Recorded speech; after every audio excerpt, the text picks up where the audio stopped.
വേഗവരുന്നവനായ യേശു ക്രിസ്തുവിന്റെ നാമത്തിൽ ഞങ്ങളുടെ സ്നേഹവന്ദനം. വെൽക്കം ഹോളി ഫയർ മീഡിയ മിനിസ്ട്രിയുടെ വചന ശുശ്രൂഷയിലേക്ക് നിങ്ങൾ ഏവരെയും ഞങ്ങൾ സ്വാഗതം ചെയ്യുന്നു. വെളിപ്പാട് പുസ്തകം 1-ാം അധ്യായത്തിന്റെ 13-ാമത്തെ വാക്യം. തിരിഞ്ഞപ്പോൾ 7 പൊൻനിലവിളക്കുകളെയും നിലവിളക്കുകളുടെ നടുവിൽ മാറത്ത് പൊൻകച്ച കെട്ടിയവനായി മനുഷ്യപുത്രന് സാദൃശ്യനായവനെയും യോഹന്നാൻ കാണുകയാണ്. യേശുക്രിസ്തുവിനെ ഏറ്റവും അധികം സ്നേഹിച്ചതും ക്രിസ്തുവിനാൽ അധികം സ്നേഹിക്കപ്പെടുകയും ചെയ്തത് സ്വാഭാവിക മരണം പ്രാപിക്കുകയും ചെയ്ത ശിഷ്യനായിരുന്നു യോഹന്നാൻ. താന് പത്മോസ് എന്ന ഒരു ദ്വീപിലേക്ക് നാട് കടത്തപ്പെട്ടു. അതിനെക്കുറിച്ച് താൻ പറയുന്ന സാക്ഷ്യം 9-ാമത്തെ വാക്യം. നിങ്ങളുടെ സഹോദരനും യേശുവിന്റെ കഷ്ടതയിലും രാജ്യത്തിലും സഹിഷ്ണുതയിലും കൂട്ടാളിമായ യോഹന്നാൻ എന്ന ഞാൻ ദൈവവചനവും യേശുവിന്റെ സാക്ഷ്യവും നിമിത്തം പത്മോസ് എന്ന ദ്വീപിൽ ആയിരുന്നു.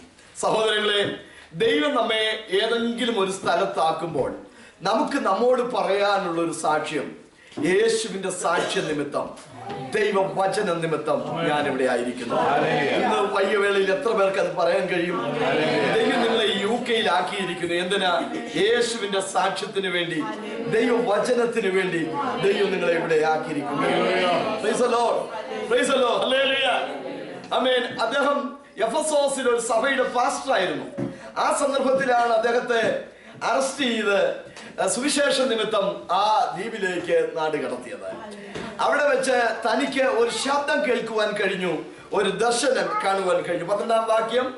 എന്നോട് സംസാരിച്ച നാദം എന്തായെന്ന് കാണാൻ ഞാൻ തിരിഞ്ഞു. നാദം, ശബ്ദം കാണുകയല്ല, കേൾക്കുകയാണ് ചെയ്യുന്നത്. ശബ്ദം കേൾക്കാൻ തിരിഞ്ഞു എന്നല്ല വായിക്കുന്നത്, ശബ്ദം കാണാൻ തിരിഞ്ഞു എന്നാണ്. അതിനകത്ത് പരിശുദ്ധാത്മാവ് 2 ദൂതുകളാണ് അടക്കം ചെയ്തിരിക്കുന്നത്. Price the Lord. ഒന്ന്, ഒരു ശബ്ദം കേൾക്കുവാനായി താൻ തിരിഞ്ഞു. മറ്റൊന്ന്, ശബ്ദം പുറപ്പെടുവിച്ച വ്യക്തിയെ കാണുവാനായി തിരിഞ്ഞു. ആ പത്മോസിലായിരിക്കുന്ന യോഹന്നാന് മാനുഷിക നിലയിൽ അവിടെ കേൾക്കാൻ കഴിയുന്ന വളരെ ശബ്ദങ്ങളുണ്ട്, ഒട്ടേറെ ശബ്ദങ്ങളുണ്ട്.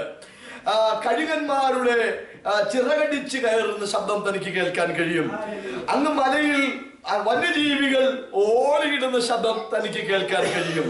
ഈജിയൻ സമുദ്രം ഈ കല്ലുകളിൽ തട്ടി കുത്തലിക്കുന്ന ആ ശബ്ദം തനിക്ക് കേൾക്കുവാൻ കഴിയും. ആ ശബ്ദങ്ങളൊക്കെ അവനെ പേടിപ്പെടുത്തുമ്പോൾ പെരുവെള്ളത്തിന്റെ ഇരച്ചിൽ പോലത്തെ മറ്റൊരു ശബ്ദം അവൻ പുറകിൽ കേൾക്കുകയാണ്. യോഹന്നാനെ, നീ ഭയപ്പെടേണ്ട, ഞാൻ മരിച്ചവനായിരുന്നു, എന്നാൽ ഇതാ എന്നേക്കും ജീവിച്ചിരിക്കുന്നു. അവൻ കേട്ട ശബ്ദം ഒരു ധൈര്യത്തിന്റെ ശബ്ദമായിരുന്നു. ഭീതികളുടെ നടുവിൽ, ആദികളുടെ നടുവിൽ ആശ്വാസത്തിന്റെയും ധൈര്യത്തിന്റെയും സ്വരം കേൾക്കുവാൻ ആ ഭക്തനതയോട് അവസരം നൽകുകയാണ്. മറ്റൊന്ന് താൻ കണ്ടത് യേശുക്രിസ്തുവിന്റെ തേജസ്കരിക്കപ്പെട്ട ദർശനമാണ്. കർത്താവിന്റെ സ്തോത്രം. തനിക്ക് അവിടെ കാണാൻ കഴിയുന്ന ഒട്ടേറെ കാഴ്ചകളുണ്ട്. ഇതിനു മുമ്പ് അവിടേക്ക് പലരെയും സുവിശേഷ നിമിത്തവും അല്ലാതെയും ഒക്കെ കുറ്റാരോപിതരായി നാട് കടത്തിയിട്ടുണ്ട്. ആ നാട് കടത്തപ്പെട്ടവരെല്ലാം അവിടെ മരിച്ചു പോയിട്ടുണ്ട്. അവരുടെ ശവമൊക്കെ ദുഷ്ടജീവികൾ, ഹിംസജീവികൾ തിന്നിട്ടുണ്ട്. കഴുകന്മാരും മറ്റു പ്രാണികളും ഒക്കെ തിന്നവശേഷിപ്പിച്ച അസ്ഥിമഞ്ജരങ്ങൾ അല്ലെങ്കിൽ തലയോട്ടി കൈകാലുകളൊക്കെ അവിടെ ഇവിടെ ചിന്നിച്ചിതറി കിടക്കുന്ന കാഴ്ചകൾ താൻ കാണുകയാണ്. ഈ കാഴ്ച കണ്ട് യോഹന്നാൻ വിചാരിച്ചു, ഇവരിൽ ഒരുവനെ പോലെ ഞാനുമായി തീരും, ഈ അസ്ഥികളിൽ ഒന്നിനെ പോലെ ഞാനുമായി തീരും. അതവന്റെ മാനുഷിക ചിന്തയാണ്. കാരണം ഇതിനുമ്പ് അവിടേക്ക് നാട് കടത്തപ്പെട്ടവരാരും അവിടുന്ന് രക്ഷപ്പെട്ടിട്ടില്ല. അവരെല്ലാം ആ വിജനമായ ദ്വീപിൽ മരിച്ചു മാറിയിട്ടേ ഉള്ളൂ. എനിക്കും അങ്ങനെ ഒരു ദുർഗതി വരുമെന്ന് അവൻ വിചാരിച്ചിരുന്ന സന്ദർഭത്തിൽ യേശുവിന്റെ പുറകിൽ വന്നിട്ട് പറയുക, ഇല്ല, അങ്ങനെ വരില്ല. കാരണം മരണത്തിന്റെയും പാതാളത്തിന്റെയും താക്കോൽ എന്റെ കൈവശമുണ്ട്. ഞാൻ മരിച്ചവനായിരുന്നു, എന്നാൽ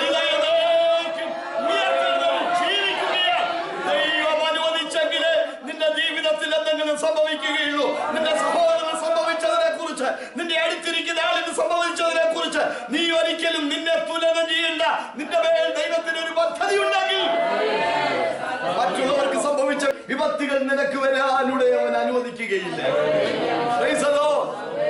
പത്മോസിൽ താൻ എന്തുമായിരുന്നു? വാക്യം നോക്കിക്കേ. ആമേൻ. ഞാൻ അവിടെ ആയിരുന്നു. Once I was in the islands of Patmos. അവിടെ ദീർഘകാലം തുടരാൻ ദൈവം അനുവദിച്ചില്ല. കുറച്ചു കാലം അവൻ അവിടെ ആയിരുന്നെങ്കിലും ആ വലിയ ദുരിതത്തിൽ നിന്ന് ദൈവം അവനെ മടക്കിക്കൊണ്ടുവന്നു. അവൻ തിരിഞ്ഞു നോക്കിയപ്പോൾ കണ്ട കാഴ്ച തേജസ്കരിക്കപ്പെട്ട യേശുക്രിസ്തുവിനെ. യോഹന്നാൻ ജീവിതത്തിന്റെ അവസാനമായി യേശുവിനെ കണ്ടത് കാൽവറി ക്രൂശിലായിരുന്നു. അവിടെ വെച്ച് കർത്താവിന്റെ കണ്ണിലേക്ക് അവൻ നോക്കിയപ്പോൾ കരഞ്ഞു കലങ്ങിയ കണ്ണുകളായിരുന്നു. അവന്റെ തലയിൽ അന്ന് മുൾക്കിരീടമാണ് വെച്ചിരുന്നത്. എന്നാൽ ഇപ്പോൾ അവൻ കാണുന്നത് അവന്റെ കണ്ണ് അഗ്നിജ്വാലയ്ക്കൊത്തതാണ്. അവന്റെ തലയിൽ മുൾക്കിരീടം വെച്ചിരിക്കുകയല്ല, അവന്റെ തലയിൽ പൊൻകിരീടം വെച്ചിരിക്കുകയാണ്. രാജാതിരാജാവായി അധികാരസ്ഥനായി വാഴുന്ന ഒരു യേശുവിനെയാണ് അവൻ അവിടെ കാണുവാൻ കഴിയുന്നത്. പത്മോസിലേക്ക് നാടുകടത്തപ്പെട്ടവൻ അവന്റെ ജീവിതം അതോടെ അവസാനിച്ചു എന്ന് വിചാരിച്ചു. അവന്റെ ശുശ്രൂഷകൾ അതോടുകൂടെ തീർന്നു എന്ന് അവൻ വിചാരിച്ചു. എന്നാൽ ആ ദ്വീപിൽ വെച്ച് ദൈവം അവനൊരു പുത്തൻ ശുശ്രൂഷ നൽകി. ആമേൻ. ദൈവം അവന് പല കാര്യങ്ങൾ കാണിച്ചു കൊടുത്തിട്ട് പറഞ്ഞു, നീ കണ്ടത് ഒരു പുസ്തകത്തിൽ എഴുതി അത് റെക്കോർഡുകളാക്കി സഭകൾക്ക് അയക്കുക എന്നൊരു ദൗത്യം ദൈവം എവിടെ വെച്ചാണ് ഫലമേൽപ്പിച്ചത്? അന്നുവരെയും ചെയ്യാത്ത ഒരു പുത്തൻ ശുശ്രൂഷയുടെ മേഖലയിലേക്ക് യോഹന്നാൻ കാലുവെച്ച് കയറിയത് എഴുതുക എന്നൊരു ശുശ്രൂഷ അവനോട് ദൈവം പല പ്രാവശ്യം പറഞ്ഞ് അത് ഫലമേൽപ്പിച്ചത് പത്മോസിന്റെ ഏകാന്തതയില്ല. ദൈവമക്കളെ, ദൈവം നമ്മെ ഏൽപ്പിക്കുന്ന ശുശ്രൂഷകൾക്കായി ഈ പകലിൽ ഞാൻ ദൈവത്തെ സ്തുതിക്കുന്നു. തന്നെ അവിടേക്ക് നാട് കടത്തിയിട്ട് കൊണ്ടുവന്ന പട്ടാളക്കാരെല്ലാം നടന്നുപോയി. പായ്ക്കപ്പലിൽ കയറി ഒരു കനുവും കാണിക്കാതെ അവർ വാതിൽ വലിച്ചടച്ച് അവരുടെ കപ്പൽ കടന്നുപോയി. താൻ ഒറ്റയ്ക്ക് അവിടെ നിൽക്കുകയാണ്. അവസാനമായി കപ്പലിലേക്ക് നോക്കിയപ്പോൾ ആ വാതിൽ അടയ്ക്കുന്നതാണ് തനിക്ക്. എല്ലാ വാതിലും അടഞ്ഞ് ഒറ്റയ്ക്ക് അവൻ അവിടെ താമസിക്കുമ്പോൾ 4-ാം അധ്യായം 1-ാം വാക്യം, അനന്തരം സ്വർഗത്തിൽ ഒരു വാതിൽ തുറന്നിരിക്കുന്നത് ഞാൻ കണ്ടു. ഇന്ന് എത്ര പേർക്ക് വചനമേറ്റെടുത്ത് സ്തോത്രം ചെയ്യാൻ കഴിയും? എല്ലാ വാതിലും അടഞ്ഞാലും സ്വർഗത്തിൽ നിങ്ങൾക്ക് വേണ്ടി ഒരു വാതിൽ തുറക്കാം. വിശ്വസിച്ച് കർത്താവിന് സ്തോത്രം ചെയ്താൽ ജീവിതത്തിന്റെ എല്ലാ വഴിയും അടഞ്ഞിരിക്കുകയായിരിക്കാം, അല്ലേ? ആമേൻ. എല്ലാവരും നിനക്കെതിരെ വാതിലുകൾ കൊട്ടി അടച്ചിരിക്കുകയായിരിക്കാം. എന്നാൽ സ്വർഗത്തിൽ ഒരു വാതിൽ തുറക്കുന്ന ദൈവമുള്ളവരായി നമുക്ക് ദൈവത്തെ സ്തുതിക്കാം. ഹല്ലേലൂയ. ഇന്ന് പകല് ഞാൻ നിങ്ങളോട് അല്പമായി വിശദീകരിക്കാൻ ആഗ്രഹിക്കുന്നത്, അവിടെ നമ്മൾ വായിക്കുന്നു, പൊന്നില വിളക്കുകളുടെ നടുവിൽ യേശുവിനെ കാണുകയാണ്. സഭകളുടെ നടുവിൽ നടവള്ളുന്ന കർത്താവിനെയാണ് നമുക്ക് അവിടെ കാണാൻ കഴിയുന്നത്. വേദപുസ്തകം നാം ആകമാനം നോക്കിയാൽ യേശു ക്രിസ്തു എവിടെയും നടുവിലായിരിക്കുന്ന ഒരു ചിത്രം നമുക്കാണ്. എല്ലാ വിഷയത്തിന്റെയും കേന്ദ്ര ബിന്ദുവായി ക്രിസ്തു പരിലസിക്കുകയാണ്. ദാനിയേൽ പ്രവചനം 3-ാം അധ്യായത്തിൽ പുരുഷന്മാർ കെട്ടഴിഞ്ഞ് തീയിൽ നടക്കുന്നത് ഞാൻ കാണുന്നു. അവർക്കൊരു കേടും തട്ടിയിട്ടില്ല. അടുത്തത്, 4-ാമത്തെ രൂപം ഒരു ദൈവത്തിനോട് ഒത്തിരിക്കുന്നു എന്ന് കൽപ്പിച്ചു. നിങ്ങൾക്ക് സംഭവം അറിയാം, പശ്ചാത്തലം പലതും ഞാൻ പറയുന്നില്ല. ദൂരാ സമഭൂമിയിൽ നെബൂഖദ്നേസർ രാജാവ് 60 മുഴം ഉയരത്തിൽ 6 മുഴം വീതിയിൽ സ്വർണ്ണ നിർമ്മിതമായ ഒരു ബിംബത്തെ ഉണ്ടാക്കി നിർത്തി.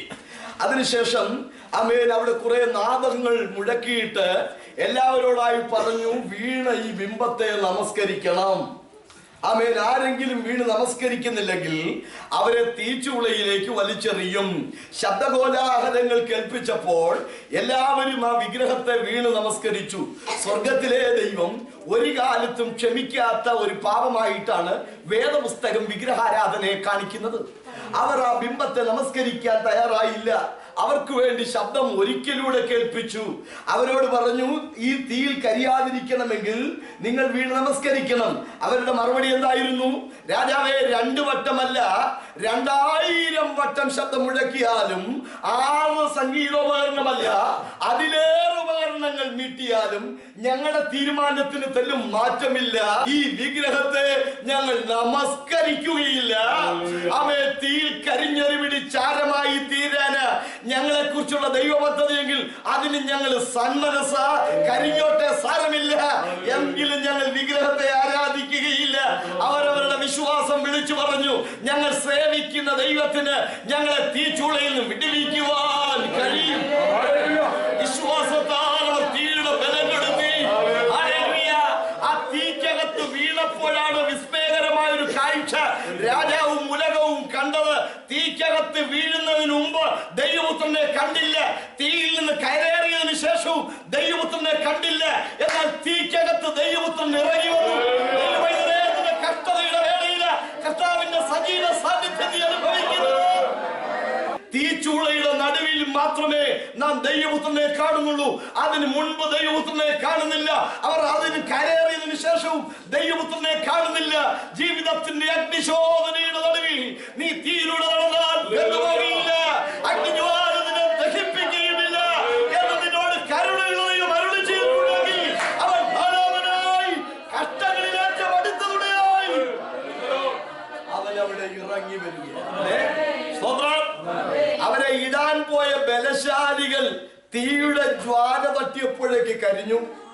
അവരെ കെട്ടിയിരുന്ന വലിയ വടങ്ങൾ കരിഞ്ഞു. പക്ഷേ അവരുടെ വസ്ത്രത്തിന്റെ നൂലിഴ പോലും കരിഞ്ഞില്ല. ഹലോ, കയറിന്റെ വ്യാപ്തി ചിന്തിച്ചേ, നൂലിന്റെ കട്ടി ചിന്തിച്ചേ. കയറിനേക്കാൾ എത്രയോ തുലോ കട്ടി കുറഞ്ഞതാണ് നൂല്. അവരുടെ വസ്ത്രത്തിന്റെ നൂലിനെ പോലും കരിഞ്ഞില്ല. ശരീരത്തിൽ തീയുടെ മണം തട്ടിയില്ല. അത്ഭുതങ്ങളുടെ ദൈവം ജീവിക്കുക. ബാബിലോന്യർ കെട്ടിയ കയറ് കരിഞ്ഞു, പക്ഷെ ഭക്തന്റെ ശരീരത്തിന് തീയുടെ മണം പോലും തട്ടിയില്ല. ഇവരെ കെട്ടിയവരുടെയും തീയിലേക്ക് വലിച്ചെറിഞ്ഞവരുടെയും താല്പര്യം ഇവർ തീയിൽ തന്നെ കിടക്കണമെന്നുള്ളതായിരുന്നു. എന്നാൽ മറ്റൊരു കാഴ്ച നിങ്ങൾ കണ്ടോ? ഇട്ടവരുടെ മുമ്പില തമ്പുരാൻ നിന്നെ നടത്തുന്നത്. ഇട്ടവരുടെ നടുവില തമ്പുരാൻ നിന്നെ നടത്തുന്നത്. നാലാമനായി കർത്താവോടേക്ക് ഇറങ്ങി. Hallelujah, hallelujah. കഷ്ടതയിൽ സഹായിക്കുന്ന ദൈവപുത്രനെ തീച്ചൂളയുടെ നടുവിൽ നാം കാണുന്നു. ലൂക്കോസിന്റെ സുവിശേഷം 2-ാം അധ്യായം 46-ാമത്തെ വാക്യത്തിൽ നാം വായിക്കുന്നു, ആമേൻ, ഉപദേഷ്ടാക്കന്മാരുടെ നടുവിൽ യേശുവിൽ 3 നാൾ കഴിഞ്ഞ ശേഷം അവൻ ദൈവാലയത്തിൽ ഉപദേഷ്ടാക്കന്മാരുടെ നടുവിൽ ഇരിക്കുന്നു. ഉപദേഷ്ടാക്കന്മാരുടെ നടുവിൽ ഇരിക്കുന്നു. Price the Lord, praise the Lord. യേശുക്രിസ്തുവിന്റെ ജീവിതത്തിലെ 30 ദിവസമുള്ള ആലയത്തിലെ സമർപ്പണവും പിന്നീട് 2 വർഷത്തോളം കഴിഞ്ഞ് വിദ്വാൻമാർ വന്ന് വീട് നമസ്കരിക്കുകയും ഒക്കെ ചെയ്ത് മിസ്രൈമിലേക്ക് ഓടിപ്പോയി തിരിച്ചു വന്നു. അർക്കലിയോസ് ഭരിക്കുന്നതുകൊണ്ട് നസ്രത്തിൽ പോയി താമസിക്കുന്നു. അതിനുശേഷം 30 വയസ്സ് വരെയുള്ള കാലഘട്ടം വേദപുസ്തകത്തിൽ അധികമായി വിശദീകരിച്ചിട്ടില്ല. 12-ാമത്തെ വയസ്സിൽ യേശുവിന്റെ ജീവിതത്തിൽ അനിതരസാധാരണമായ ഒരു സംഭവം നടന്നു. ആദ്യം മുതൽ സകലവും സൂക്ഷ്മമായി പരിശോധിച്ചെഴുതിയ ലൂക്കോസ് അക്കാര്യം മാത്രം ഒന്ന് രേഖപ്പെടുത്തുകയും ചെയ്തു. ബാക്കിയുള്ള സംഭവങ്ങൾ വിട്ടുകളഞ്ഞിട്ട് 12-ാം വയസ്സിൽ പ്രത്യേകമായ ഒരു സംഭവം നടന്നു. ഒരു യഹൂദ ബാലൻ അവരുടെ ഇടയിൽ ന്യായപ്രമാണം പഠിച്ച് ഒരു പക്വതയിലേക്ക് അന്ന് എത്തുന്നത് 12-ാമത്തെ വയസ്സ് തൊട്ടാണ്. പിന്നീട് ഒരു ഹയർ ഡിഗ്രിയിലേക്ക് അവൻ തുടരുക. യേശുവിന്റെ ജീവിതത്തിൽ 12-ാമത്തെ വയസ്സിൽ അവൻ ഉപദേഷ്ടാക്കന്മാരുടെ നടുവിലിരുന്ന് അവർക്ക് കാര്യങ്ങൾ പറഞ്ഞു കൊടുക്കുന്നതായി നാം കാണുകയാണ്. ക്രിസ്തു ഇന്ത്യയിൽ വന്നിട്ടുണ്ടോ എന്നൊരു പുസ്തകം ഞാൻ എഴുതിയിട്ടുണ്ട്. ആ പുസ്തകത്തിന്റെ പശ്ചാത്തലം എന്ന് പറയുന്നത് 12 തൊട്ട് 30 വയസ്സ് വരെ യേശു എവിടെയായിരുന്നു, the hidden years of Christ എന്ന ഒരു വിഷയമാണ്. അതുപോലെ തന്നെ ക്രൂശിൽ യേശു മരിച്ചില്ല, മയങ്ങിക്കിടക്കുകയായിരുന്നു. അവിടെ രക്ഷപ്പെട്ട് കാശ്മീരിൽ പോയി കല്യാണം കഴിച്ച് യേശു അവിടെ മരിച്ചു എന്ന് പോലും, യേശുവിന്റെ കല്ലറ അവിടെ ഉണ്ടെന്ന് മിർസാം ഗുലാം അഹമ്മദ് എന്ന മറ്റൊരു മനുഷ്യൻ പറഞ്ഞു വെച്ചു. അപ്പൊ അതിന്റെ ചെറിയ വിശദീകരണമാണ് ആ പുസ്തകം. ഞാൻ ഇപ്പോൾ ആ ഭാഗത്തേക്കല്ല പ്രവേശിക്കുന്നത്. യേശുവിന്റെ ജീവിതത്തിൽ 12-ാമത്തെ വയസ്സിൽ നടന്ന സംഭവം. ചിലർ പറയുന്നത് പാലി ഭാഷയിൽ പഠിച്ച ബുദ്ധമതാശയങ്ങൾ യേശു പഠിച്ചിട്ടാണ് പലസ്തീനിൽ പോയി പ്രസംഗിച്ചതെന്നാണ്, അല്ലെ? എന്നാൽ നിങ്ങൾ നോക്കിക്കേ, 12-ാമത്തെ വയസ്സിൽ ഇവർ പോയി എന്ന് പറയുന്നതിന് തൊട്ട് മുമ്പ് തന്നെ പണ്ഡിതന്മാരെ ഒപ്പിക്കാൻ തക്ക അറിവ് അന്നേ യേശുവിനുണ്ടായിരുന്നു. മനസ്സിലായോ? സൂര്യന് വ്യക്തമില്ലെന്ന് പറഞ്ഞ് നമ്മൾ ടോർച്ച് കൂടെ അടിച്ചു കൊടുക്കുന്ന പോലെ ഇരിക്കും. യേശുവിന് അറിവില്ലെന്ന് പറഞ്ഞ് യേശുവിനെ പഠിപ്പിക്കാൻ പോകുന്നു. സകല ജ്ഞാനത്തിന്റെയും ഉറവിടമാണ് അവനിൽ നാം പഠിക്കുകയാണ് ആവശ്യം. യേശുവില്ലാതെ നാളെ യോസഫിനും മറിയയ്ക്കും മടങ്ങിപ്പോകേണ്ടി വന്നു അല്ലേ? പതുപോലെ അവർ ദേവാലയത്തിൽ പോയി. എന്നാൽ അവരുടെ തിരിച്ചുള്ള യാത്രയിൽ യേശുവില്ലായിരുന്നു. എന്താ സംഭവിച്ചത്? അവർക്കുണ്ടായ 3 പരാജയങ്ങൾ അവിടെ രേഖപ്പെടുത്തിയിട്ടുണ്ട്. വാക്യം 44 അവിടെ വായിക്കുന്നു, സഹയാത്രക്കാരുടെ കൂട്ടത്തിൽ ഉണ്ടായിരിക്കുമെന്ന് ഊഹിച്ചു. ക്രിസ്തീയ ജീവിതം ഊഹത്തിന്റെ അടിസ്ഥാനത്തിൽ നടത്തേണ്ടതല്ല. എന്റെ അപ്പനും അമ്മയും ദൈവത്തെ വിളിക്കുന്നവരാ, അതുകൊണ്ട് എന്റെ കൂടെ എന്റെ ദൈവം കാണുമെന്ന് ആരും ഊഹിക്കരുത്. അതൊരു യാഥാർത്ഥ്യമായി തീരണം. ഒരു കയറ് കിടക്കുന്നത് കണ്ടിട്ട് പാമ്പാണെന്ന് നിങ്ങൾ ഊഹിക്കേണ്ടതില്ല. പാമ്പ് കിടക്കുന്നത് കണ്ടിട്ട് കയറാണെന്ന് ഊഹിച്ചെടുക്കുകയും വരുത്. ഊഹങ്ങളല്ല, അനുമാനങ്ങളല്ല, സങ്കല്പങ്ങളല്ല, നിഗമനങ്ങളല്ല നമുക്ക് ആവശ്യം. വ്യക്തിപരമായ ഒരു തിരിച്ചറിവാണ് ആവശ്യം. മറിയ വിചാരിച്ചു യോസേഫിന്റെ കൂടെ കാണുമെന്ന് ഊഹിച്ചു. യോസേഫ് വിചാരിച്ചു മറിയയുടെ കൂടെ കാണുമെന്ന് ഊഹിച്ചു. മനസ്സിലായോ? ഒരു തിരിച്ചറിവിന് തിരിഞ്ഞു നോട്ടത്തിന് തയ്യാറാവാതെ ഊഹത്തിന്റെ അടിസ്ഥാനത്തിലാണ് പലരും ആത്മീയ ജീവിതവും നയിക്കുന്നത്. അവരുടെ ഒന്നാമത്തെ പരാജയം ഊഹമായിരുന്നു അല്ലെ? രണ്ടാമത്തെ ഒരു പരാജയം നോക്കിയ 42-ാമത്തെ വാക്യം, പതിവ് പോലെ അവർ പോയി. മനസ്സിലായോ? എല്ലാ വർഷവും പള്ളിയിൽ പോകാറുണ്ട്, ഈ പ്രാവശ്യവും പോയി. എല്ലാ ഞായറാഴ്ചയും ആരാധനയ്ക്ക് പോകാറുണ്ട്, ഈ ഞായറാഴ്ച ആരാധനയ്ക്ക്. ആരാധനകൾ പതിവായി നടന്നുകൊള്ളട്ടെ, സകലവും ക്രമമായും ഉചിതമായും നടന്നുകൊള്ളട്ടെ. നമ്മുടെ പതിവുകൾക്കകത്തൊരു പുതുമ വരുന്നില്ലെങ്കിൽ പാടുന്ന പാട്ടൊരു പക്ഷെ പഴഞ്ചനായിരുന്നേക്കാം, എന്നാൽ യേശുവോട് ചേർന്നിരിപ്പ് എത്ര ബോധമേ എന്നുള്ളത് ഒരു പുതിയ ഹൃദയത്തിന് പാടാൻ കഴിയുന്നില്ലെങ്കിൽ അടുത്ത ആഴ്ച ആരാധനയ്ക്ക് വരുമ്പോഴും അതേ പാട്ടാ പാടുന്നെങ്കിലും ഒരു പുതിയ സമർപ്പണത്തോടെ പാടാൻ കഴിയണോ? പതിവുകൾക്കകത്തൊരു പുതുമയുണ്ടാകാൻ മനുഷ്യൻ ആത്മീകമായ ഒരു സമർപ്പണവും കർത്താവുമായി വ്യക്തിപരമായ ഒരു ബന്ധവും അവർ പതിവ് പോലെ യാത്ര ചെയ്തു. മൂന്നാമത്തെ ഒരു ചിന്ത അതിന്റെ 44-ാമത്തെ വാക്യമാണ്, ഒരു ദിവസത്തെ വഴിദൂരം പോയി കഴിഞ്ഞിട്ടാണ് അവർ യേശുവിനെ കുറിച്ച് അന്വേഷിക്കുന്നത്. 20 മൈലാണ് ഒരു ദിവസത്തെ വഴിദൂരം അല്ലെ? ഈ 20 മൈൽ ദൂരം നടക്കുന്നതിനിടയിൽ എത്രയെത്ര സമയമുണ്ടായിരുന്നു? തിന്നാൻ സമയമുണ്ടായിരുന്നു, കുടിക്കാൻ സമയമുണ്ടായിരുന്നു, വർത്താനം പറയാൻ സമയമുണ്ടായിരുന്നു. അതുപോലെ ഒഴിവാക്കാൻ പറ്റുമോ? ഒഴിവാക്കാൻ പറ്റുന്നത് പിന്നെ പ്രാർത്ഥനയല്ലേ ഉള്ളൂ. ഹലോ അല്ലെ? ബാക്കി എല്ലാത്തിനും സമയമുണ്ടായിരുന്നു. യേശുവിനെ കുറിച്ച് അന്വേഷിക്കാൻ മാത്രം അവർക്ക് സമയമില്ല. 20 മൈൽ യേശുവില്ലാതെ നടന്നു. സ്തോത്രം. കർത്താവില്ലാതെ ജീവിതത്തിൽ ദീർഘകാലം പാഴാക്കിയതോർത്ത് നീ പശ്ചാത്തപിക്കണം. ഇനി യേശു കൂടില്ല എന്നവർ തിരിച്ചറിഞ്ഞപ്പോൾ അവർ മടങ്ങി വന്നു. സ്തോത്രം. അങ്ങോട്ട് നടന്നാ പോയത്, സാമർഥ്യം പോവുക, വളരെ ദൂരം പോണം അങ്ങോട്ടാണ്. എന്നാൽ കൊച്ചിനെ കണ്ടില്ലെന്ന് പറഞ്ഞപ്പോ അവർ നടന്നാണോ വരുന്നത്? ഹലോ, ഓടിക്കുന്ന വെച്ചാ വരുന്നത് അല്ലേ? പക്ഷെ തിരുവെഴുത്ത് പറയുന്നത് 3 ദിവസം കഴിഞ്ഞിട്ടാ അവർക്ക് യേശുവിനെ കാണാൻ കഴിഞ്ഞു. ഹലോ, ഒരു ദിവസത്തെ വഴിദൂരം അങ്ങോട്ട് പോയാലേ 1/2 ദിവസം കൊണ്ട് ഓടിക്കുന്ന വരില്ലേ? പെട്ടെന്ന് കുട്ടിയെ കണ്ടെത്തേണ്ടതല്ലേ? പക്ഷെ എന്താ പറയുന്നത്? 3 ദിവസം കഴിഞ്ഞിട്ടാണ് കണ്ടത്. എന്താ കുഴപ്പമെന്നറിയാമോ? അവർ യേശുവിനെ കുറിച്ച് വിചാരിച്ചിരിക്കുന്നത് ബാലനായ യേശു. അതുകൊണ്ട് അവര് വെച്ചുപാടിപ്പക്കാരുടെ അടുക്ക പോയി നോക്കുകയാ, അവിടെ ഉണ്ടോ എന്ന് വിചാരിച്ചു. കാളെ കണ്ടിക്കുന്നിടത്ത് പോയി നോക്കുകയാ, അവിടെ ഉണ്ടോ എന്ന് വിചാരിച്ച്. യേശുവിനെ അന്വേഷിക്കേണ്ടിടത്ത് അന്വേഷിക്കാതെ അവിടെയും ഇവിടെയും ആളുകൾ നെട്ടോട്ടമോടുന്നു. അവരുടെ ചിന്തയിലാ യേശുവിനെ കരുതുന്നത്. യേശുവിനെ അവർ കരുതുന്നത് ഒരു ബാലനായിട്ടാ. ആമേൻ. നമ്മൾ പലരും വാസ്തവത്തിൽ അതിനേക്കാളും യേശുവിനെ അധപ്പതിപ്പിച്ച് കാണാറുണ്ട്. നിങ്ങൾക്കറിയാമോ? ഇൻഫന്റ് ജീസസ് എന്നാണ് യേശുവിനെ വിളിക്കുന്നത്. ഹലോ, ബാലനെന്നല്ല, ഉണ്ണിയേശു എന്ന് പറഞ്ഞാൽ അമ്മയെ ആശ്രയിച്ച് നിൽക്കുന്ന ഒരു പീറച്ചറക്കലാണ് പോലും യേശു.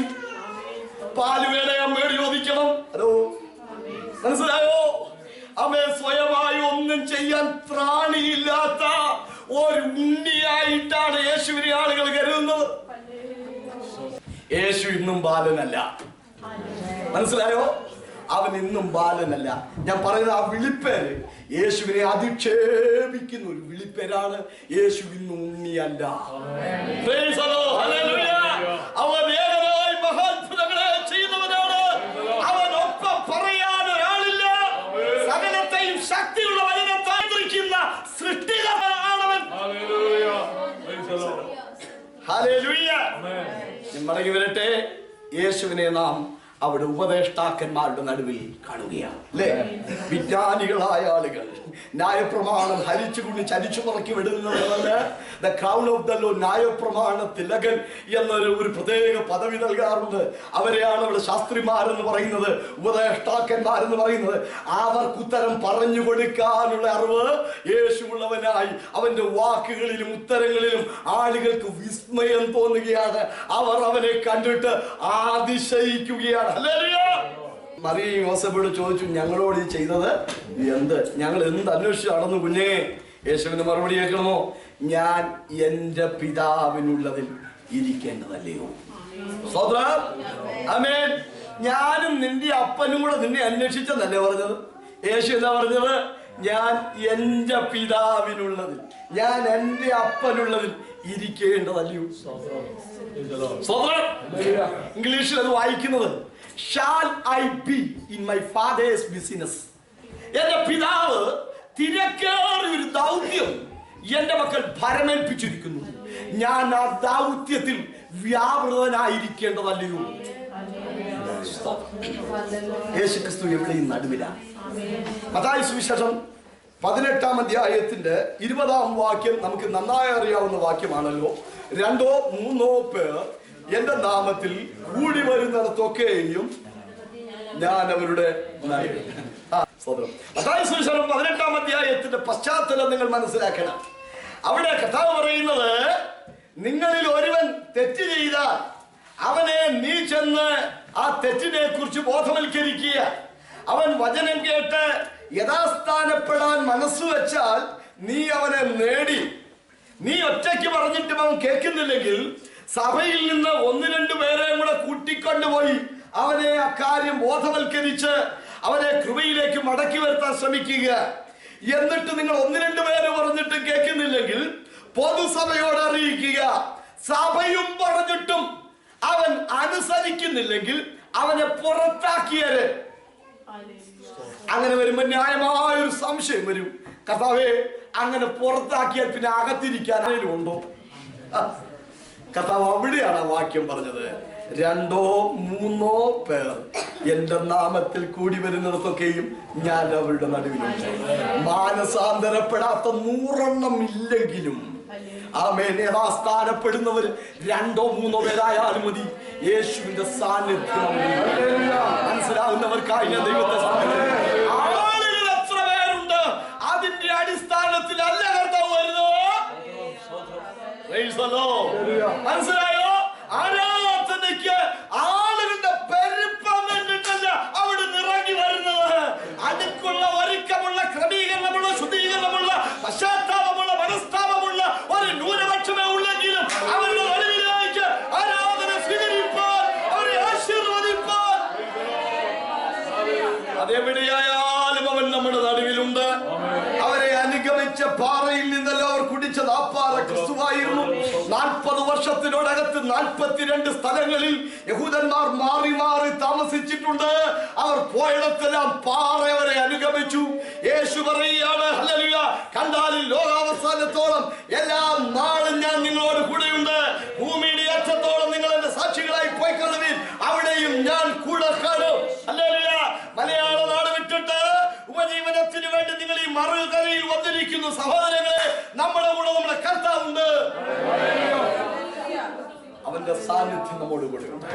19-ാമത്തെ വാക്യത്തിൽ ആമേൻ, അവിടെ എത്തിയപ്പോൾ യേശുവിനെ 2 കള്ളന്മാരുടെ നടുവിൽ ക്രൂശിച്ചതായി നാം കാണുന്നില്ലേ? എന്തിനാണ് യേശുവിനെ 2 കള്ളന്മാരുടെ നടുവിൽ ക്രൂശിച്ചത്? ഈ തസ്കരന്മാരെ പോലെ യേശുവും ഒരു കൊടിയ കുറ്റവാളിയാണെന്ന് വരുത്തി തീർക്കാനാണ് അവരങ്ങനെ ചെയ്തത്. എന്നാൽ സംഭവിച്ചത് എന്ത്? അവൻ അവരുടെ രക്ഷകനായി മാറി, അവൻ അവിടെ ന്യായകർത്താവായി മാറി അല്ലെ. അവൻ അവിടെ പാപമോചനം നൽകുന്നവനായി മാറി. Praise the Lord, praise the Lord, hallelujah, amen. ആദ്യം ഇവർ രണ്ടുപേരുടെ ഈ രണ്ട് കള്ളന്മാരും കൂടെ ഒരു കൂട്ടപ്രാർത്ഥന നടത്തി. ഒരു മറുപടിയും കിട്ടിയില്ല. എന്താ കൂട്ടപ്രാർത്ഥന എന്നറിയാമോ? നീ ദൈവപുത്രനെങ്കിൽ നിന്നെ രക്ഷിക്കാം, ഞങ്ങളെയും രക്ഷിക്കാം. പദം കണ്ടോ? ഞങ്ങളെ എന്ത് ചെയ്യണം? രക്ഷിക്കാം. രക്ഷയ്ക്ക് വേണ്ടിയല്ലേ അവർ പ്രാർത്ഥിച്ചത്? ആമേൻ. അവര് ചോദിച്ച് എന്തിനാണെന്നറിയാമോ? വല്ലവിധേനം ഈ ക്രൂശിൽ നിന്നൊന്ന് രക്ഷപ്പെടണം, എങ്ങനെയും ഈ കുരിശൊന്ന് മാറിക്കിട്ടണം. അതിനാണ് അവർ രക്ഷ ചോദിച്ചത്. ആത്മാവിന്റെ രക്ഷയല്ല, എങ്ങനെയും ഈ കുരിശൊന്ന് മാറണം. ഇന്ന് പലരും പ്രാർത്ഥിക്കുന്ന അവന് വേണ്ടിയിട്ടാണ്. ആത്മാവിന്റെ രക്ഷയല്ല, ഇപ്പോഴത്തെ തലവേദനയൊന്ന് മാറണം, ഇപ്പോഴത്തെ കടഭാരം ഒന്ന് മാറണം, ഇപ്പോഴത്തെ കുരിശിൽ നിന്ന് രക്ഷപ്പെടണം. യേശുവിന് യാതൊരു മറുപടിയും കൊടുത്തില്ല. സ്തോത്രം. താഴെ നിന്നവരും അവനെ അധിക്ഷേപിച്ചിട്ടുണ്ട്, യേശു മുണ്ടിയിട്ടില്ല. ഇവിടെ കർത്താവ് ചെയ്ത ഒരു ശുശ്രൂഷ ഒന്ന് തൊട്ട് പറയാം. താഴെ നിൽക്കുന്നവരൊക്കെ കർത്താവിനെ പരിഹസിക്കുകയാണ്. വാക്കുകൊണ്ടും ആയുധം കൊണ്ടും ഒക്കെ അവർ അവനെ ഉപദ്രവിക്കുകയാണ്. യേശു പിതാവിനോട് പറഞ്ഞു, പിതാവേ, ഇവർ ചെയ്യുന്നത് ഇന്നതെന്ന് അറിയാവുകൊണ്ട് ഇവരോട്. ബൈബിളിലെ കാലക്രമത്തിൽ ആദ്യം എഴുതിയ പുസ്തകം യോബിന്റെ പുസ്തകമാണെന്നാണ് വേദപണ്ഡിതന്മാർ സമർത്ഥിക്കുന്നത്. പുസ്തകം 9:33, 33:23.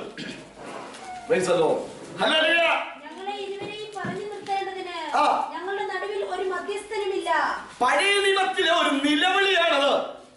ഞങ്ങളെ ഇരുവരെയും തമ്മിൽ പറഞ്ഞു നിർത്തേണ്ടതിന് ഞങ്ങളുടെ ഇടയിൽ ഒരു മധ്യസ്ഥനുമില്ല.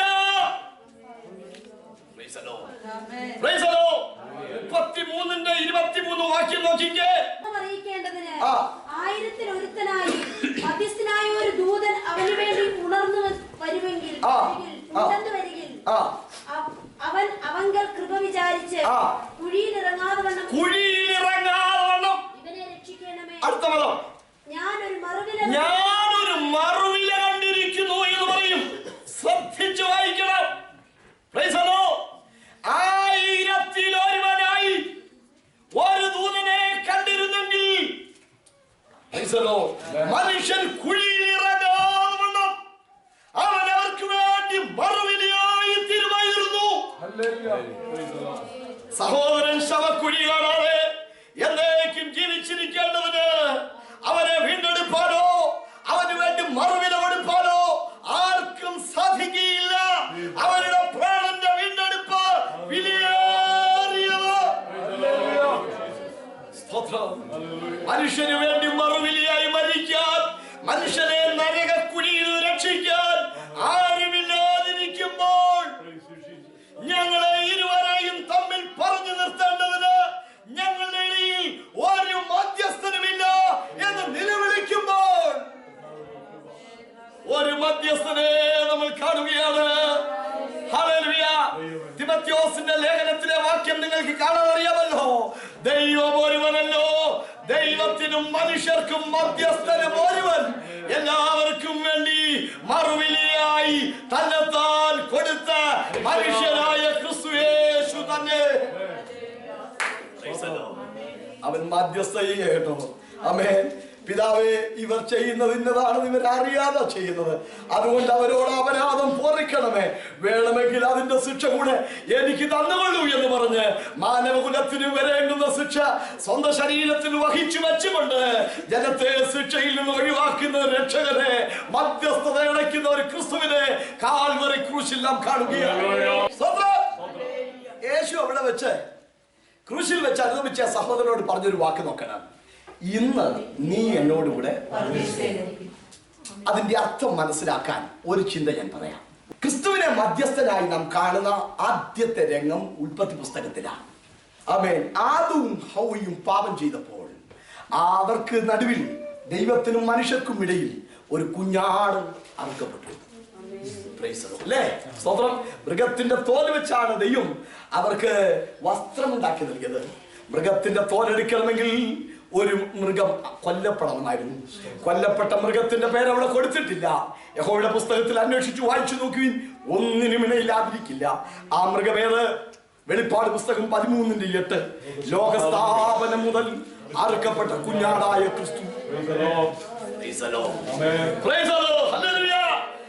പാപം ചെയ്ത ആദം ഹവ്വമാരെ പറുദീസയിൽ നിന്ന് ഇറക്കി വിടുക. അവർ അവസാനമായി നോക്കിയപ്പോൾ പറുദീസയുടെ കവാടത്തിൽ ജ്വാലയുള്ള ഒരു വാളുമായി ഒരു കെറൂബ് നിൽക്കുന്നത് കണ്ടു. ഒരു ദൂതൻ ഒരു വാളുമായി പറുദീസയുടെ കവാടത്തിൽ നിൽക്കുന്നു. ആരെങ്കിലും അവിടേക്ക് ചെന്നാൽ ദൂതൻ അവരെ വെട്ടും. രക്തം ചീന്തിയിട്ടല്ലാതെ വിമോചനമില്ല. രക്തം ചീന്തി രക്ഷപ്പെടാൻ പറ്റാത്തത് കൊണ്ട് മനുഷ്യനെ ഒരു പകരമായി മൃഗങ്ങളെ അറുത്തുകൊണ്ടിരുന്നു. എല്ലാ മൃഗയാഗങ്ങളുടെയും പൊരുളായ ക്രിസ്തു മനുഷ്യന് വേണ്ടി മറുവിലിയായി മരിക്കാൻ മനസ്സോടെ വന്നപ്പോൾ, സ്തോത്രം, മരിക്കുന്നതിന്റെ തലേ ദിവസം യേശു പറഞ്ഞു, വാളെ എന്റെ നേരെ ഉണരുക, ആടുകൾ ചിതറിപ്പോകേണ്ടതിന് ഇടയനെ വെട്ടുക, ഈ രാത്രി ഞാൻ ഇടയനെ വെട്ടും. നല്ല ഇടയനായ ക്രിസ്തു നമുക്ക് വേണ്ടി ജീവനെ നൽകി. ദൈവകോപത്തിന്റെ വാളിനാൽ അവൻ വെട്ടേൽക്കപ്പെട്ടു. അവന്റെ രക്തം പാപത്തിന് പ്രായശ്ചിത്തമായി. അവൻ പറുദീസയിലേക്കുള്ള പ്രവേശനം അവൻ സാധ്യതാപ്രായമായി.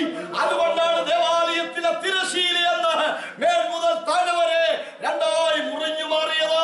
അവൻ തന്റെ ദേഹം എന്ന തിരശീലയിലൂടെ നമുക്ക് പിതാവിലേക്ക് ഒരു ജീവനുള്ള പുതുവഴി കാണിച്ചു തരികയായിരുന്നു. നമ്മുടെ ചിന്ത ക്രൂശിൽ വെച്ച് അനുദപിച്ചവനോട് യേശു പറഞ്ഞു, ഇന്ന് നീ എന്നോട് കൂടെ പറുദീസയിലിരിക്കും. അല്ലേ? പറുദീസയിൽ നിന്ന് ഇറക്കി വിടപ്പെട്ട ആദത്തിനും ഹവ്വയ്ക്കും ഇനി ഒരിക്കലും പറുദീസയിലേക്ക് കയറി ചെല്ലാൻ പറ്റില്ല. കാരണം അവിടെ ഒരു ദൂതൻ വാളുമായി നിൽപ്പുണ്ട്. ആ വാളിനാൽ യേശു വെട്ടേൽക്കപ്പെട്ടപ്പോൾ പറുദീസയിലേക്കുള്ള പ്രവേശനം സാധ്യതപ്രായമായി. അതുകൊണ്ടാണ് യേശു അവനോട് പറഞ്ഞത്, അതെ, ഇന്ന് നീ എന്നോടുള്ള പറുദീസയിലിരിക്കും. ആദാമ്യ കുലത്തിന് നഷ്ടമായ പറുദീസ യേശു ക്രിസ്തുവിന്റെ ക്രൂശിലെ പരമബലിയാൽ നമുക്ക് തിരികെ കിട്ടുകയാണ്. ഈ വൈകിയ വേളയിൽ ഞാൻ ദൈവത്തെ സ്തുതിക്കുന്നു. ക്രൂശിൽ രണ്ട് കള്ളന്മാരുടെ നടുവിൽ അവനെ ക്രൂശിക്കട്ടെ. അവരിൽ ഒരുവനെ പോലെയാണ് ഇവനെന്ന് വരുത്താൻ അവർ ശ്രമിക്കുകയാണ്. എന്നാൽ സംഭവിച്ചതെന്ത്? യേശുവിന്റെ രക്ഷകനായി മാറി. യോഹന്നാന്റെ സുവിശേഷം 20-ാം അധ്യായത്തിലേക്ക് വന്നാട്ട് അധ്യായത്തിന്റെ 19-ാമത്തെ വാക്യം. നിങ്ങൾക്ക് സമാധാനം എന്നവരോട് പറഞ്ഞു. അതുകൊണ്ടോ യേശു വന്ന് നടുവിൽ നിന്നുകൊണ്ട് നിങ്ങൾക്ക് സമാധാനം ഇതു. യേശുവിന്റെ ഉയർപ്പിന് ശേഷം ശിഷ്യന്മാർക്ക് നാട്ടിലൂടെ ഇറങ്ങി നടക്കാൻ കഴിയാത്ത ഒരു സാഹചര്യം ഉണ്ടായി. കാരണം പട്ടാളം നാട്ടിലെല്ലാം ഒരു കള്ളക്കഥ പ്രചരിപ്പിച്ചു. കഥ ഇതാണ്: കഴിഞ്ഞ രാത്രി ഞങ്ങൾ ഉറങ്ങുമ്പോൾ അവന്റെ ശിഷ്യന്മാർ വന്ന് അവന്റെ ശവം മോഷ്ടിച്ചോണ്ട് പോയി. എന്തൊരു നിരുത്തരവാദിത്വമില്ലാത്ത വാക്കവന്മാർ പറയുന്നത്. അവന്റെ ശവം ആരും മോഷ്ടിക്കാതിരിക്കാനാണ് ഇവരെ നിർത്തിയിരിക്കുന്നത്. ഇനി ഷിഫ്റ്റ് അനുസരിച്ചാണ് ജോലി. 3 മണിക്കൂർ നേരം ജോലി ചെയ്താൽ മതി, പോട്ടെ. അപ്പൊ അവര് പറയാ ഞങ്ങൾ എന്ത് ചെയ്യുന്നത്? ഉറങ്ങിയത്. ഇനി അവൻ പണം വാങ്ങിയ പട്ടാളം കള്ളക്കഥ നാട്ടിലെല്ലാം പ്രചരിപ്പിച്ചു. ഞങ്ങൾ ഉറങ്ങുമ്പോൾ അവന്റെ ശിഷ്യന്മാർ വന്ന് ശവം മോഷ്ടിക്കും. അപ്പം ഈ ശിഷ്യന്മാരെ ആളുകൾ കാണുന്നത് എങ്ങനെയാ? മോഷ്ടാക്കളായിട്ടാണ്. അതോ ഒരു മോഷ്ടാവിനെ കൈ കിട്ടിയാൽ ഇവര് വെച്ചേക്കോ? കൈ കാശുണ്ട്, പക്ഷെ കടയിൽ പോയി ഒരു കട്ടൻ കാപ്പി പോലും വാങ്ങി കുടിക്കാൻ കഴിയാതെ പേടിച്ചറിയുന്നവരായ ഒരു മുറിക്കകത്ത് കയറി വാതിലടച്ചു. എല്ലാ സാക്ഷിയും ഇട്ട് പൂട്ടി. വാതിലെല്ലാം അടച്ചിട്ടുണ്ട്, അകത്താണ് ഇരിക്കുന്നതെങ്കിലും അന്തർമുഖരായ ശിഷ്യന്മാർ ഭീരുക്കളായി. അവിടെ ഉപയോഗിച്ച പദം നോക്കിക്ക്, നേരം വൈകി. 2 യഹൂദന്മാരെ പേടിച്ചു. 3 വാതിൽ അടച്ചു.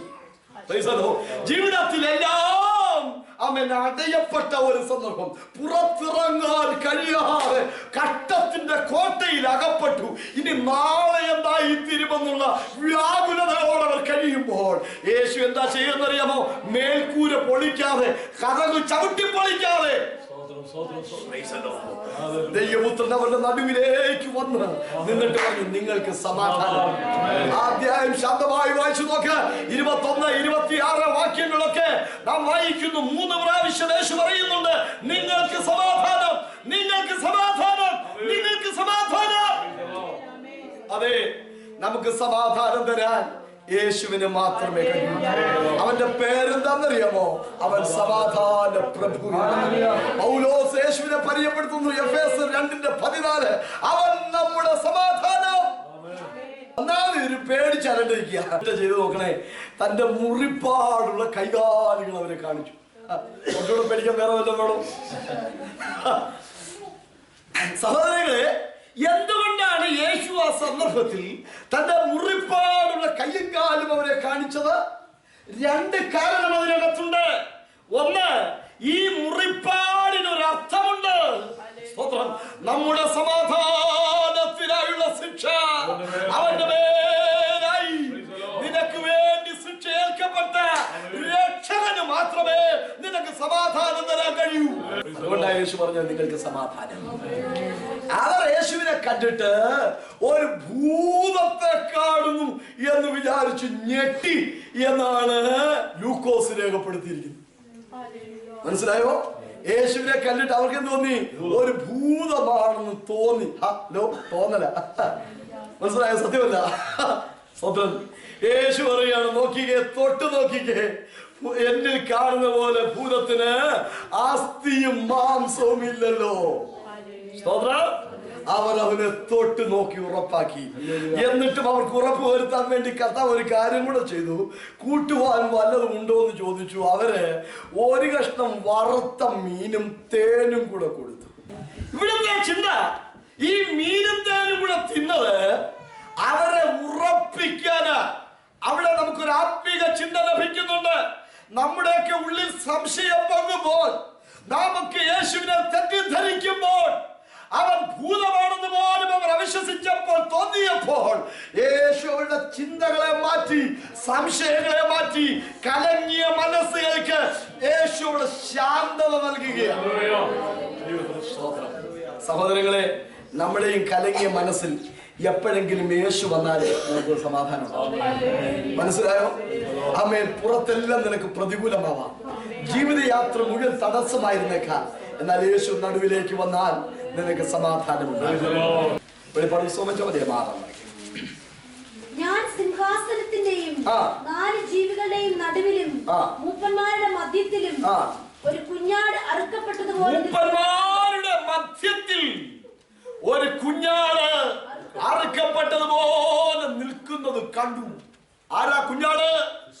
12ാമത്തെ വാക്യത്തിൽ അവർ പറയുന്നുണ്ട്, കുഞ്ഞാട്, നീ യോഗ്യൻ, നിന്റെ രക്തം കൊണ്ട് സകല ജാതികളെയും ഭാഷകളെയും വംശങ്ങളെയും ഗോത്രങ്ങളെയും നീ ഞങ്ങളെ നിനക്കായി വിലയ്ക്ക് വാങ്ങി. അവിടെ കാണുന്ന കുഞ്ഞാട് യേശു ക്രിസ്തുവാണ്. യോഹന്നാൻ കാഴ്ച കാണുകയാണ് അല്ലേ? കണ്ട ഒരു കാഴ്ച നോക്കിക്കേ. 7 മുദ്രയുള്ള ഒരു പുസ്തകം വാങ്ങാൻ, അതിന്റെ മുദ്ര പൊട്ടിപ്പാൻ യോഗ്യനായി ആരെയും കാണുന്നില്ല. യേശു ക്രിസ്തുവിനൊപ്പം യോഗ്യത പറയാനുള്ള ആരും ഭൂമിയിലില്ല. ഞാൻ 2-3 പേരെ കൊണ്ടുവന്നിട്ട് ചോദിക്കാം, നിങ്ങൾ യോഗ്യനാണോ എന്ന് ചോദിച്ചേ. മൂടിയപുത്രനോട് ചോദിച്ചേ, നീ യോഗ്യനാണോന്ന്. അവൻ പറയും, അയ്യോ, മകൻ എന്ന് വിളിക്കപ്പെടാൻ പോലും ഞാൻ യോഗ്യനല്ല. 100 പട്ടാളക്കാരുടെ മേൽ അധികാരമുള്ള ഒരു സർക്കാർ ജോലിക്കാരനുണ്ടായിരുന്നു, ശതാധിപൻ. അവനോട് ചോദിച്ചേ, യേശുവിനോട് താരതമ്യം ചെയ്യുമ്പോ നീ യോഗ്യനാണോ? അവൻ പറയും, അല്ല യേശുവേ, നീ എന്റെ പുരക്കകത്ത് വരാൻ പോലും ഞാൻ യോഗ്യനല്ല. പോകട്ടെ, ഒരു മനുഷ്യനെ കുറിച്ച് യേശു ക്രിസ്തു സാക്ഷ്യമിതാ, സ്ത്രീകളിൽ നിന്ന് ജനിച്ചവരിൽ യോഹന്നാൻ സ്നാപകനേക്കാൾ വലിയവനാരും ജനിച്ചിട്ടില്ല. ഏറ്റവും വലിയ മനുഷ്യനാണ് ആര്? കാരണം മശിഹയെ സ്നാനപ്പെടുത്താനുള്ള യോഗ്യത അവനാണ്. അമ്മയുടെ ഉദരത്തിൽ വെച്ച് തന്നെ പരിശുദ്ധാത്മാവിൽ നിറഞ്ഞവനാണവൻ. Praise the Lord. Praise the Lord. Hallelujah. ആ വലിയ മനുഷ്യനോട് ചോദിക്കാം, നീ യോഗ്യനാണോ? യേശുവിനോടുള്ള ബന്ധത്തില, താരതമ്യത്തില. അവൻ പറയും, അല്ല, യേശുവിന്റെ ചെരുപ്പിന്റെ വാറഴിപ്പാൻ പോലും ഞാൻ യോഗ്യനല്ല. സ്തോത്രം. മനസ്സിലായോ? അടിമകളായിരുന്നു ഉടയവരുടെ കാലിലെ ചെരുപ്പഴിക്കുന്നത്. അവൻ പറയുന്നത്, അവന്റെ ഒരു അടിമയായിരിക്കാൻ പോലുമുള്ള യോഗ്യത എനിക്കില്ല. അല്ലേ? ആർക്കും യോഗ്യതയില്ല. മനസ്സിലായോ? സ്തോത്രം. ശതാധിപന് യോഗ്യതയില്ല, മുടിയമ്പുത്രന് യോഗ്യതയില്ല, അവൻ സ്നാപക യോഹന്നാന് യോഗ്യതയില്ല. യോഗ്യനായ ആരെയും കാണാൻ വരുമ്പോഴാ യോഹന്നാൻ കരയുന്നത്.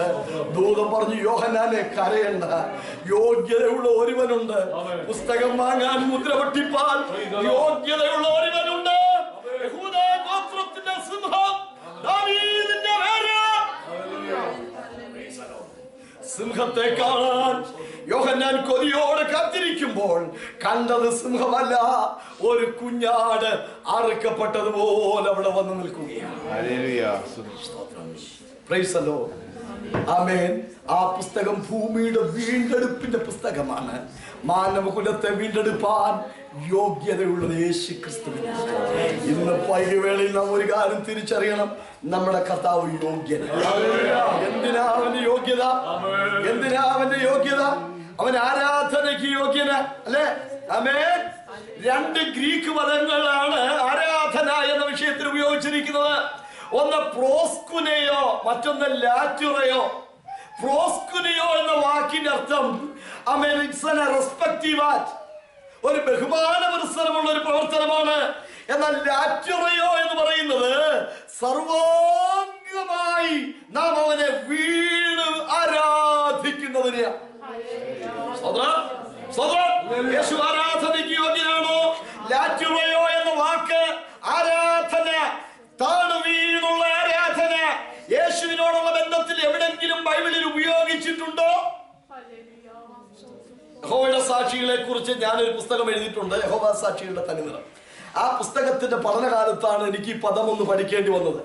അവൻ വേദപുസ്തകം നോക്കിയപ്പോൾ അതെ, ക്രിസ്തുവിനു വേണ്ടി ആ പദം ഉപയോഗിച്ചിട്ടുണ്ട്. മനസ്സിലായോ? ലാറ്റുറയോ എന്ന ഗ്രീക്ക് പദം, താണു വീണ് നമസ്കരിക്കുന്ന ആ യഥാർത്ഥ പദം ക്രിസ്തുവിന് വേണ്ടി വേദപുസ്തകത്തിൽ ഉപയോഗിച്ചിട്ടുണ്ട്. അപ്പോസ്തല പ്രവർത്തികളുടെ പുസ്തകം 13-ാം അധ്യായം 2-ാമത്തെ വാക്യം, അവർ കർത്താവിനെ ആരാധിച്ചും ഉപവസിച്ചും കൊണ്ടിരിക്കുമ്പോൾ, മനസ്സിലായോ? അവർ കർത്താവിനെ ആരാധിച്ചു കൊണ്ടിരിക്കുമ്പോൾ. അവൻ പ്രവർത്തികളുടെ പുസ്തകം 13-ാം അധ്യായത്തിന് മുൻപും പിൻപും ഒക്കെ നിങ്ങൾ വായിച്ചു നോക്കിക്കേ. അവിടെ പറയുന്ന കർത്താവ് ആര്? കർത്താവായ യേശുവിൽ വിശ്വസിക്ക, എന്നാൽ നീയും നിന്റെ കുടുംബവും രക്ഷ പ്രാപിക്കും. പ്രവർത്തികളുടെ പുസ്തകത്തിലൊക്കെ വിവരിക്കുന്ന കർത്താവ് യേശു ക്രിസ്തുവാണ്. വെളിപ്പാട് പുസ്തകം 5:12 7:12 കൂടെ ഒരു താരതമ്യം ചെയ്ത് നോക്കിക്കേ. ശക്തിയും ധനവും പദങ്ങൾ ശ്രദ്ധിക്കണം. അറുക്കപ്പെട്ട കുഞ്ഞാണ് ക്രിസ്തു.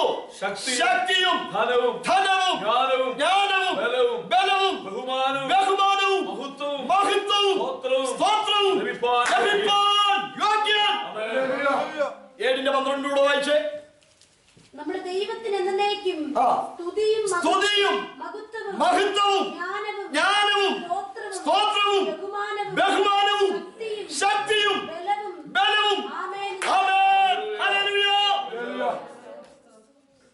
നിങ്ങൾ എനിക്കുള്ള ചായ തന്നിരിക്കട്ടെ. ഉടനെ ഞാൻ ചോദിക്കുകയാണ്, ഈ ചായക്കകത്ത് എന്തൊക്കെയുണ്ട്? നിങ്ങൾ പറയാണ്, മാസ്റ്റേ, ഇതിനകത്ത് പാലുണ്ട്, പഞ്ചസാരയുണ്ട്, തേയിലയുണ്ട്, വെള്ളമുണ്ട്, അല്ലേ? ഹലോ, ഈ 4 ഘടകവും ഞാൻ എടുത്ത് മാറ്റിന്നിരിക്കട്ടെ. പാലും മാറ്റി, പഞ്ചസാരയും മാറ്റി, തേയിലയും മാറ്റി, വെള്ളവും മാറ്റി. പിന്നെ നിങ്ങൾക്ക് ചായ കാണിക്കാമോ?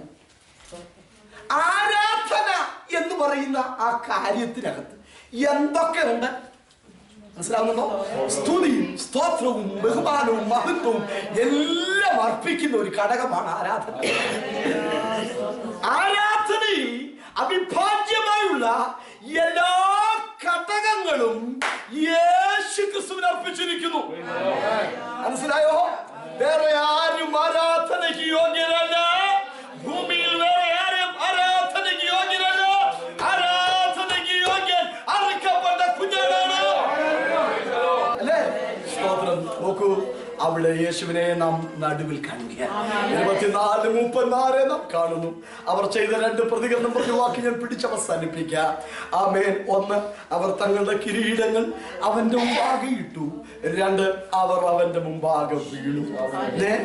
ആമേൻ. ചിലർ തങ്ങളുടെ കിരീടങ്ങൾ ഇടും, അവരെ സമർപ്പിക്കാറില്ല. എന്നാൽ വേറെ ചിലർ തങ്ങളെ ദൈവത്തിന് സമർപ്പിക്കും, തങ്ങൾക്കുള്ളതിനെ ഏൽപ്പിക്കാറില്ല. എന്നാൽ ഇന്ന് നമ്മുടെ ജീവിതത്തിൽ ഇത് രണ്ടും സംഭവിക്കട്ടെ. നമ്മെയും നമുക്കുള്ളതിനെയും ഒരുമിച്ച് അവന്റെ പാദപീഠത്തിൽ അടിയറം വെക്കാം. കുഞ്ഞാടേ നീ യോഗ്യൻ. വിളിച്ചു പറഞ്ഞാട്ട് കുഞ്ഞാടേ നീ യോഗ്യൻ. കരമുയർത്തി പറ, കരമുയർത്തി പറ. കുഞ്ഞാടേ നീ യോഗ്യൻ. യേശുവേ നീ യോഗ്യൻ. നീ ആരാധനയ്ക്ക് യോഗ്യൻ. സ്തുതിക്ക് യോഗ്യൻ. അവൻ യോഗ്യനാണെന്ന് നീ സമ്മതിച്ചാൽ, അവന്റെ ക്വാളിറ്റി നീ അംഗീകരിച്ചാൽ, നിന്റെ ബലഹീനതയിൽ, നിന്റെ വിഷയത്തിൽ, നിന്റെ ആവശ്യത്തിൽ, നിന്റെ ഭയത്തിൽ, നിന്റെ ഞെരുക്കത്തിൽ നിന്നെ നടത്തുവാനവൻ യോഗ്യൻ. നിന്റെ കണ്ണുനീര് തുടപ്പാനവൻ യോഗ്യൻ. നിന്റെ വഴിയാത്രയിൽ നിന്നെ നയിപ്പാനവൻ യോഗ്യൻ. നിനക്ക് വേണ്ടി വഴി തുറപ്പാനവൻ യോഗ്യൻ. അല്ലെങ്കിൽ വാതിൽ തുറപ്പാനവൻ യോഗ്യൻ. ഇന്ന് പകലിൽ നാം പ്രാർത്ഥിക്കാൻ പോകുകയാണ്. ഇന്ന് പകലിൽ നാം ആരാധിക്കാൻ പോകുകയാണ്. ഈ വചനം കേൾക്കുന്ന സഹോദരി, നിന്റെ ജീവിതത്തിൽ വാതിൽ തുറക്കുവാൻ യേശുവിന് യോഗ്യതയുണ്ടെന്ന്, അവന് അധികാരമുണ്ടെന്ന്, അവന് ശക്തിയുണ്ടെന്ന് വിശ്വസിച്ച് നീ ദൈവത്തെ സ്തുതിച്ചാൽ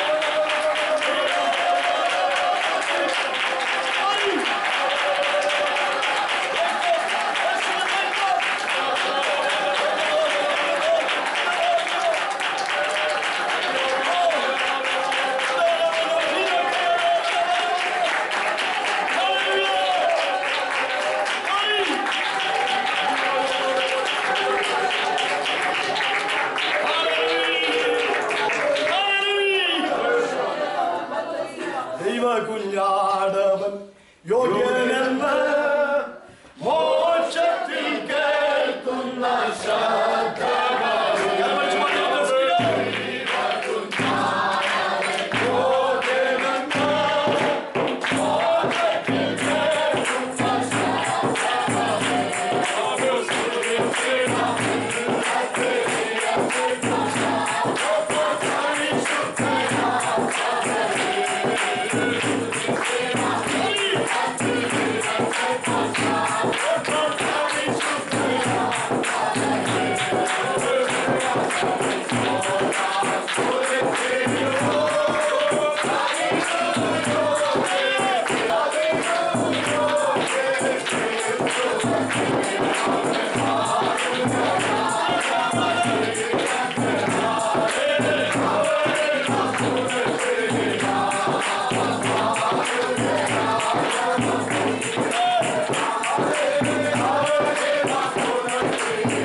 യോഹന്നാന്റെ മുമ്പിൽ എല്ലാ വഴികളും അടഞ്ഞു.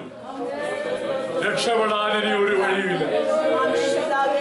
കൊണ്ടുവന്ന കപ്പൽ തിരിച്ചു പോകാൻ വാതിൽ അടച്ചു. രക്ഷപ്പെടാൻ ഇനി ഒരു വഴിയില്ല. എല്ലാ വഴികളും അടച്ചപ്പോൾ സ്വർഗത്തിലെ ദൈവന്റെ മുമ്പിൽ വാതിൽ തുറന്നു. എല്ലാ ശബ്ദങ്ങളും ഇല്ലാതെ പോയപ്പോൾ ദൈവപുത്രന്റെ ശബ്ദം കേട്ടു തുടങ്ങി.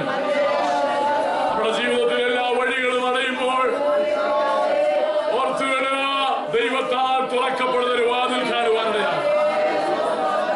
എല്ലാ വഴികളും നമ്മുടെ മുമ്പിൽ അടയുമ്പോൾ ദൈവമൈതലേ മറന്നു പോകരുത്. നമുക്കായി സ്വർഗം ഒരു വാതിൽ തുറന്നു വെച്ചിട്ടുണ്ട്. എല്ലാ ശബ്ദങ്ങളും നിന്നു പോകുമ്പോൾ, ആശ്വാസത്തിന്റെയും ധൈര്യത്തിന്റെയും എല്ലാ ശബ്ദവും നിന്നു പോകുമ്പോൾ ഓർത്തുകൊള്ളുക, ദൈവപുത്രന്റെ ശബ്ദം അവിടെ കേൾക്കുവാൻ തുടങ്ങി.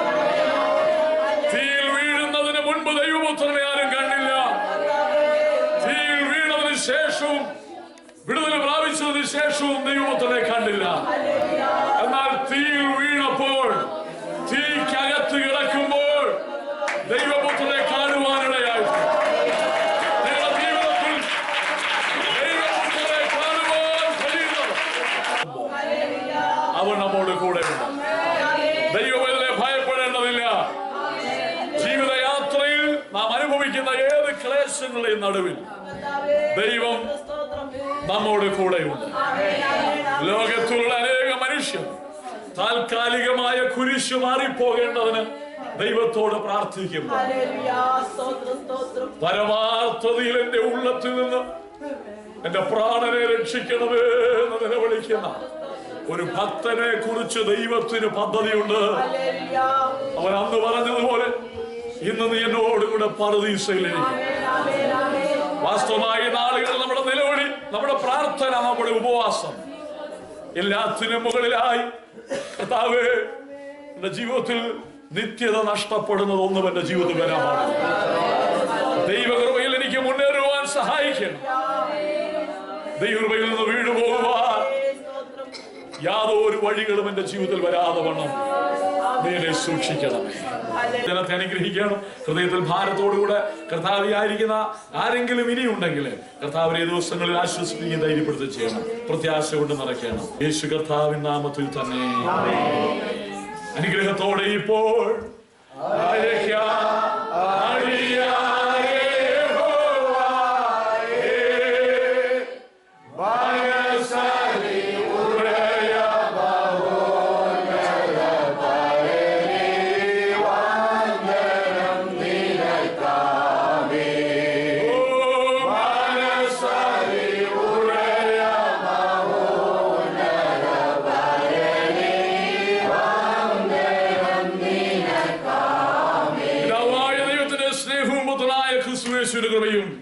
ജീവിപ്പിച്ചതിനോട് നമ്മെ വഴി നടത്തുന്ന ദൈവത്തിന്റെ പരിശുദ്ധാത്മാവിന്റെ സഹവാസവും കൂട്ടായ്മയും നാം ഏവരോടും ഭൂമിയിലെ സകല വിശുദ്ധന്മാരോടും എന്നോ നാളും കർത്താവിന്റെ പുറകെ ഉണ്ടായിരിക്കുമാറാകട്ടെ.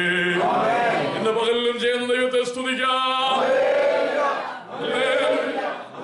ആമേൻ. കർത്താവായ യേശുവേ, പ്രൈസ് ദി ലോർഡ്. ഈ വചന ശുശ്രൂഷ നിങ്ങളുടെ ജീവിതത്തിന് അനുഗ്രഹമായി എന്ന് ഞങ്ങൾ വിശ്വസിക്കുന്നു.